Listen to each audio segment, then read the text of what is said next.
this can actually be interpreted a few ways. Where maybe Harry's saying, "Yeah, I don't want any friggin' more kids with this woman. She freaking sucks. I don't want anything to do with her in the future." Now that's one way. Or, the second way is, of course, the kids got to exist in the first place. That's the second way. But when he says that he doesn't want any more children with Meghan Markle, quote, "I think one or two is probably enough. I definitely think that I know some people who've got five. I just say, well, that's your own fault." What? You see, every time he opens his mouth, it's just crap. This guy has no. I think, again, he's just saying something to say something. Well, that's your own fault for having five kids. No, it's your fault for friggin' marrying a call girl here. Okay, so then he goes on, having kids is amazing, but it is, pause, and he pauses right there. It's a journey every single day, every single week. No, I think I know what Harry was trying to say. Having kids is amazing, but it's a lot of work. Yeah, Harry, because you're a selfish douchebag.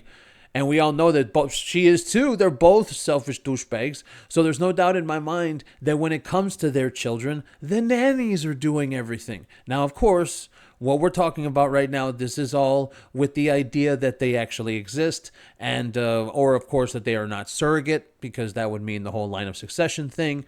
So I personally, in my opinion, I've always thought this guy was a spoiled douchebag ever since he was a child. We even ran that story something like last month, I think, and he was raised in a bubble, right?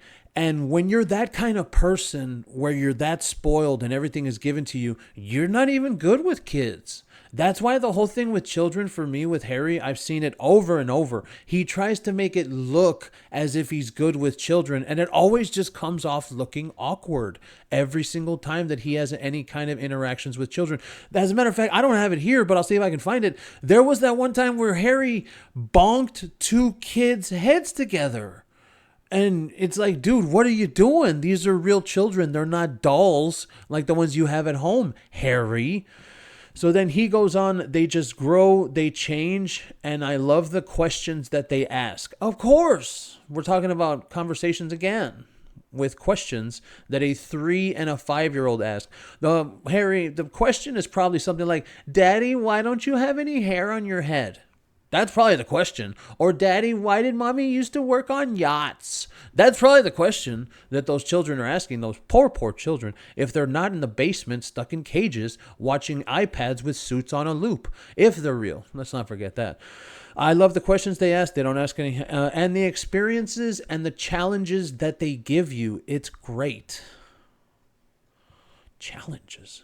They're just kids, man. It's not a friggin' video game or an obstacle course or something. I've let me see, what day is it? Friday? I would say I'm really cementing it now. This man just talks to talk. This has been going on all week, and I've been reporting on his stupid speeches or his exclusives in People magazine. And I think I can say right here, right now, I'm going to end it off on this thought.